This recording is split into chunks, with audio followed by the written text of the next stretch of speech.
Hi நண்பர்களே, இங்கே பாருங்கள் பில்டிங்கை பார்த்துடுங்க. அதுக்கப்புறம் பார்க்கலான்னு சொல்லிடாதீங்க. இதில் 1 2 3 4வது ஃப்ளோரை எடுத்துக்கிட்டுங்க, சரியா?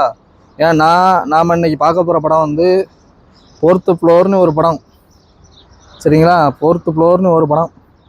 அந்த படத்தோட கதையை பற்றி பார்க்கணும் அப்படின்னு சொன்னால், ஒரு ஐடி கம்பெனியில் வேலை பார்க்குற ஒருத்தன் என்ன பண்ணுறான்னா, அந்த கம்பெனியிலேருந்து கெஸ்ட் ஹவுஸு கொடுக்காங்க. இங்கே அவன் வந்து வாரான், அதை தங்குறதுக்கு வாரான். அப்போ கெஸ்ட் ஹவுஸில் ஏற்கனவே வந்து ஒரு பாலடைஞ்சு சுடுகாட்டு பக்கத்தில் வச்சுருக்காங்க. ஐயா கெஸ்ட் ஹவுஸு சவுத்த கழுதை போயிட்டு போகுது. பாலடைஞ்ச கெஸ்ட் ஹவுஸில் எங்கே இருந்தால் என்ன அப்படின்னு பார்த்தா, அந்த கெஸ்ட் ஹவுஸுக்குன்னு ஒரு கண்டிஷன் வச்சுருக்காங்க. என்ன கண்டிஷன் பார்த்தீங்கன்னா, 4வது ஃப்ளோரை மட்டும் யாருக்கும் வாடகைக்கும் விட மாட்டாங்க, யாரும் அங்கே போய் தங்கவும் கூடாது. அவன் பார்க்காங்க, நைட்டு வந்து ஏதோ ஒரு அமானுஷ்யமாக வந்துட்டு அதில் அந்த 4th ஃப்ளோருக்கு இன்சார்ஜாக இருக்கிறவர் இருக்கார்ல, அவரே வந்து சாவி கொடுத்துட்டு போகிற மாதிரி இருக்குது. டேரக்டர் ஏதோ ட்விஸ்ட்டு வைக்கிறதுக்கு பிளான் பண்ணியிருக்காரப்பா. ஒரு 4-5 பேர் யூடியூபர்ஸ் வந்து என்ன பண்ணுறாங்கன்னா, ஏதோ இப்போ படத்துக்கு வந்து க்ரௌட் ஒன்மான்னு சொல்லி எடுத்து போட்டிருக்காங்க. அந்த 4 யூடியூபர்ஸும் வந்து என்ன பண்ணுறாங்கன்னா, 4-5 யூடியூபர்ஸும் பேய் படம் எடுக்க போகிறோன்னு வராங்க. ஏதோ காமெடிக்கு ட்ரை பண்ணுறாங்க. ஆனால் ஃபஸ்ட் டைமுங்கிறதுனால அது ஒர்க் அவுட் ஆகாமல் போயிடுச்சு. ஹீரோ வந்து அந்த அப்பார்ட்மெண்ட்டுக்குள்ளே போயிருந்தார். 4th ஃப்ளோரு அப்படின்னோடனே அந்த 4th ஃப்ளோரில் வந்து நிறையா பேர் அறிமுகமாகறாங்க, அக்கம் பக்கத்து வீட்டுக்காரங்கன்னு சொல்லிட்டு. இவங்க அக்கம் பக்கத்து வீட்டுக்காரங்களான்னு பார்த்தீங்கன்னா ஒரு ட்விஸ்ட் வச்சுருக்காப்புல.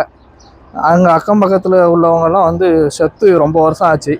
ஏதோ இவங்க வரும்போது இவங்ககிட்ட சொல்ல நினச்சி ஒரு அமானுஷம் மாதிரி உயிரோடு இருக்கிற மாதிரி வந்து போயிருக்காங்க. அவ்வளோதான். இது வந்து உண்மை கிடையாது, சரிங்களா? அவங்க உயிரோடு வந்தது வந்து உண்மை கிடையாது. இதை வந்து ஒரு ட்விஸ்ட் மாதிரி ட்ரை பண்ணியிருக்காரு டேரக்டரு.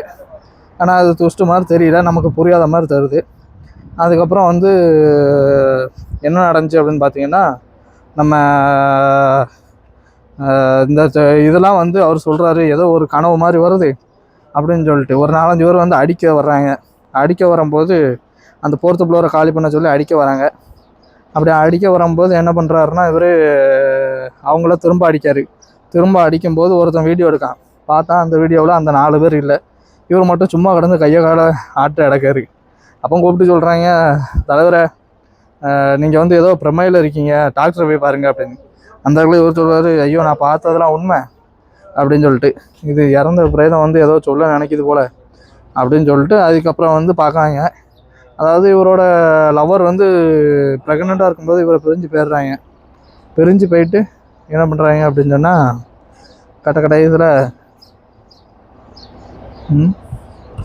கடைசியில் வந்து இவங்க என்ன பண்ணுறாங்கன்னா, இப்போ ரொம்ப நாள் மீட் பண்ணாமல் போயிடுறாங்க. அவங்கள வந்து இந்த அப்பார்ட்மெண்ட்டு வாங்குறதுக்காக வந்த இவங்களை வந்து அடித்து கொன்னுடுறாங்க. இந்த அப்பார்ட்மெண்ட்டு ஓனர் மாதிரி எழுதி கொடுக்காம பொண்ணு வந்து பேசிடுறாங்க. அவங்க பிள்ளையே ஒரு குடோனில் தூக்கி போட்டு மூடி போட்டுடுறாங்க. அந்த பிள்ளை அதில் உள்ள சாக்லேட்டை வந்து தின்னு எக்ஸ்பீரி ஆனால் இது பொருளை தின்னு மனநலம் பாதிக்கப்பட்ட மாதிரி ஆயிடுறா, சரியா? காது வாய் பேச முடியாமல் போயிடுது. அந்த பிள்ளையும் வந்து இவரை ரெக்கவர் பண்ணி இது பண்ணிடுறாரு. இந்த இது சம்மந்தமாக கேஸ் நடத்த நினச்ச வரையும் வந்து போட்டு தள்ளிடுறாங்க இந்த ரவுடி மாதிரி. கடைசியில் வந்து இந்த கேஸை வந்து என்ன பண்ணுறாருன்னு, நீ ஒரு சேலஞ்சு வலை பண்ணி வச்சுருக்க, அதில் இருந்து நீ தான் வெளியே வழி பார்க்கணும் அப்படின்னு ஒரு சாமியாரை கொண்டு வந்து சொல்கிற மாதிரி சொல்கிறாங்க. ஆனாலும் வந்து இது ஒரு பேய் படம் மாதிரி ட்ரை பண்ணி எடுத்திருக்காங்க. ஆனால் என்ன படம்னே தெரியாத மாதிரி முடிச்சுட்டாங்க. படம்னு பார்த்தீங்கன்னா, ரேட்டிங்னு பார்த்தீங்கன்னா, இது 10க்கு வேணா ஒரு 2 இது கொடுக்கலாம். 2 அவ்வளோதான். 10க்கு 10லாம் இது தேராது, சரியா? இதே டேரக்டர் வந்து இனி நல்லா கதை எழுதி நல்லா எடுக்க ஆரம்பித்தாருன்னா நல்லாயிருக்கும். சரி, ஓகே நம்பரில் இதை நீங்கள் பார்த்துருந்தீங்க அப்படின்னா உங்களுக்கு எப்படி இருந்துச்சு அப்படிங்கிறத வந்து சொல்லுங்கள், சரிங்களா? நீங்கள் பார்த்த வரைக்கும் அந்த படங்கள் எப்படி இருந்துச்சு, இன்னும் எப்படி எடுத்திருந்தால் நல்லாயிருக்கும் அப்படிங்கிறத கமெண்ட்டில் பண்ணுங்கள். கண்டிப்பாக வந்து நம்மளை ஃபாலோ பண்ணுங்கள், சப்ஸ்கிரைப் பண்ணுங்கள், ஓகேவா?